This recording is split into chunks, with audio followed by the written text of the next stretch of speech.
ويا أهلا وسهلا بكل اللي بيسمعونا في أي وقت وكل مكان. معاكم ياسمين غبارة وحلقة جديدة من حلقات سكة قراية بلس.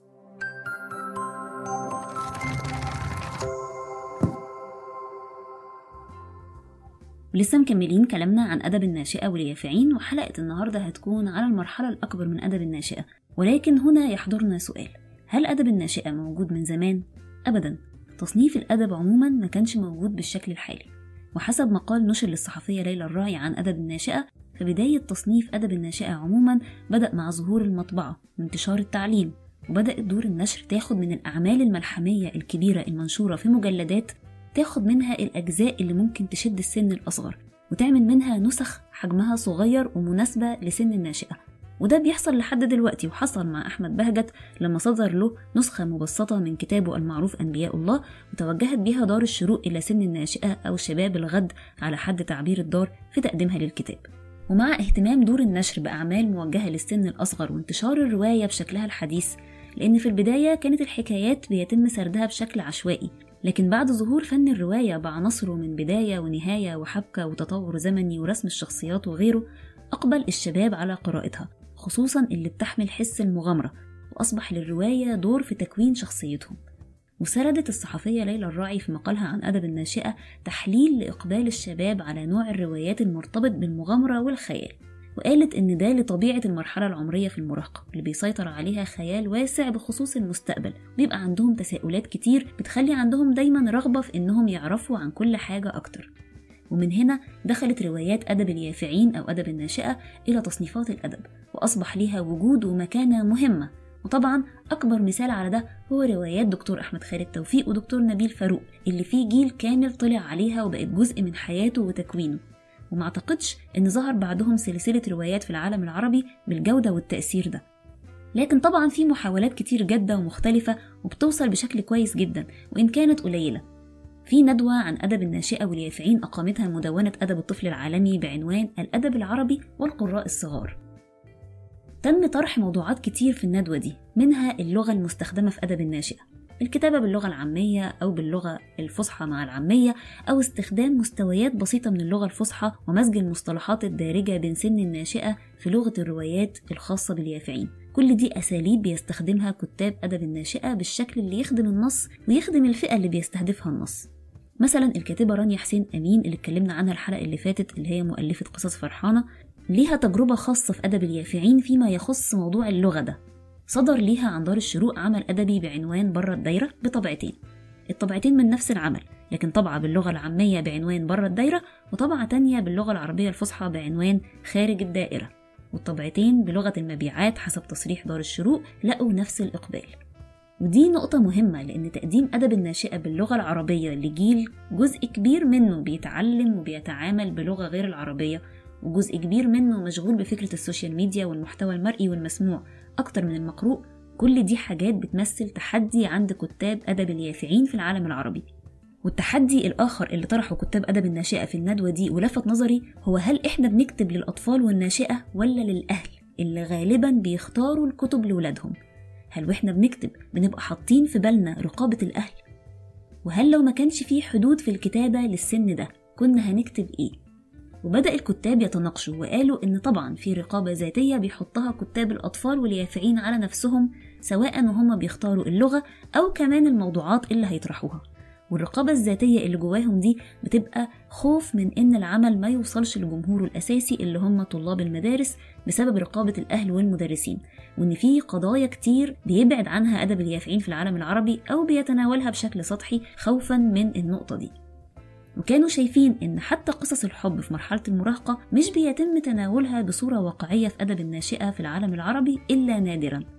ده غير إن كل كتاب الناشئة شايفين إن القطاع ده محتاج دعم على كل المستويات، محتاجين رسامين مصممين، وإن يكون في تبادل خبرات من الجيل الأكبر في المجال، ويبقى في كمان تواصل بين كتاب الناشئة وبين الأهل والمدرسين والقراء الصغيرين نفسهم.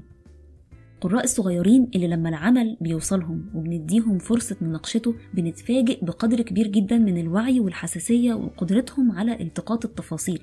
والحقيقة إني لما جيت أختار عمل للناشئة الأكبر سنا أتكلم عنه النهاردة، كان فيه أكتر من مقترح من القراء للسن ده، طبعا بعد روايات دكتور أحمد خالد توفيق بتيجي أعمال تانية زي روايات عمرو عبد الحميد أرض زيكولا وغيرها، وروايات حنان لاشين إيكادولي وأوبال، ودي كلها روايات قائمة على الخيال وناس كتير بترشحها للسن الصغير. لكن الرواية اللي هتكلم معاكم عنها النهاردة بشكل تفصيلي هي رواية من العالم الواقعي لسن الناشئة، رواية ابتسم لأكون أقوى للكاتبة شيرين سامي.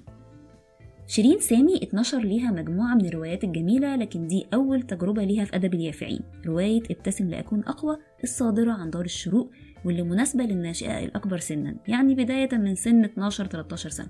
ولما الكاتبة عملت مناقشة عن الرواية مع القراء الصغيرين، المناقشة اللطيفة دي وضحت مدى تحمسهم لعالم الرواية والفكرة المغامرة اللي بيحكيها بطل الحكاية آسر، اللي قرر وهو عنده 21 سنة يكتب ويحكي التجربة الفارقة في حياته اللي مر بيها وهو عنده 16 سنة. وهي دي الرواية زي ما ظهر من كلام القراء عنها إنها أثارت جواهم فكرة الخير والشر. عادة السن الأصغر بيبقى عنده دايما الدنيا أبيض واسود، ومع قراءة الرواية بعضهم بدأ يناقش فكرة الحاجات اللي في النص اللي هي ولا أبيض ولا أسود، وليه بطل الرواية ما قدرش يواجه غيره في موقف معين رغم أن المواجهة من وجهة نظرهم كانت هي الحل الوحيد في الموقف ده. أفكارهم ومناقشاتهم مع الكاتبة بينت أن الولاد عندهم استمتاع وطاقة ورغبة في الانطلاق في عالم القراءة. أنا شخصيا استمتعت بقراءة رواية ابتسم لأكون أقوى، واستغربت أن أنا قادرة أتواصل معاها وتأثرت بشخصياتها، وعجبني جدا الحوار الداخلي للشخصيات، وانتبهت إزاي الولاد بيفكروا في المواقف بشكل مختلف، وإزاي بيبقى لهم ردود أفعال قد تبدو عنيفة أو عدوانية، لكن كتير بيبقى لها تفسيرات دفاعية مرتبطة بإحساس عدم الأمان أو عدم الثقة. ده غير ان انا بحب جدا اسلوب شيرين سامي في العموم، عندها طريقة في وصف وتحليل المشاعر هي فعلا بتمسك مشرط وبتدخل جوه اكتر المشاعر ألما وتفاصيل دقيقة جدا، وتفتح من غير ما تنزل نقطة دم واحدة. بتعبر عن مشاعر قاسية لكن باسلوب ناعم بعيد عن القسوة، ومعرفش هي بتعمل كده ازاي من غير ما تفقد مصداقيتها ومن غير ما تبقى بتجامل القارئ، زي الجملة المكتوبة على لسان آسر بطل الحكاية لما بيحاول يحلل ويوصف علاقته بوالده ويقول: حاولت استعادة كل المرات التي ضربني فيها بابا بشدة أو حتى برفق، لم تكن مرتبطة عندي بالكره ولا بالخوف، كانت ذكراها مثل ذكرى التعثر والسقوط على الأرض، مؤلم لكنه غير مقصود، مؤذن لكنه لا يسبب لي الكره. أو لما يعلق على تعاسة والدته ويقول: صوتها عندما تصرخ كان يشعرني بأنني سبب كل الأشياء التي تؤلمها. حسيت في الجمل دي وغيرها بإبداع في توصيل المعنى من وجهة نظر مراهق عنده 16 سنة، لما بيحكي كمان عن ملاحظته لدور أمه وأبوه في الحياة من خلال مفارقة بسيطة ويقول: تعمل أمي معلمة تربية رياضية في مدرسة حكومية، ترجع إلى البيت قبله بساعة ونصف وهي تحمل حقائب بلاستيكية مليئة بالطعام، بينما يعود أبي ومعه جريدة وقرطاسة لب أسمر ولب أبيض. وزي ما الرواية فيها عالم الأسرة اللي بتكافح والأب والأم، فيها كمان حكايات عن عالم المدرسة والصحاب والألم الحقيقي اللي بيحس بيه المراهق لما حد من صحابه يخون ثقته، وبتلاقي إنك فعلا دخلت العالم بتاع البطل آسر وحسيت بحجم الوجع اللي جواه، في حين في الواقع لما بنلاقي النوع ده من المشاكل عند السن الصغير ده بنقلل منها وبنتعامل معاها على إنها شيء بسيط وجرح سطحي، في حين إن في الرواية قدرت الكاتبة تدخلك جوه شخصية آسر بشكل جاد وعميق وتاخدك لزاويته والحجم الموقف من عنده. كمان الرواية فيها حدث رئيسي ومهم بيغير في شخصية آسر وحياته وبيدفعه لأنه يقبل على مغامرة ما كانش متخيل إنه ممكن ياخدها في يوم من الأيام، والمغامرة دي هي اللي بتفتح شخصيته وبيقابل فيها شخصيات من عوالم مختلفة وبيتعلم حاجات كتير عن تفكير الناس ودواخلهم، وبيبتدي يبان في الرواية إزاي إن حداثة السن لا تعني أبدا إن الشخص ده مغيب أو مش شايف كل حاجة. وصف الأحداث من عين آسر والولاد اللي في سنه في الرواية بيبين قد إيه هما بيبقوا شايفين كل ما وراء الكواليس، وبيحسوا جدا إذا ما كان الشخص اللي قدامهم صادق ولا مزيف.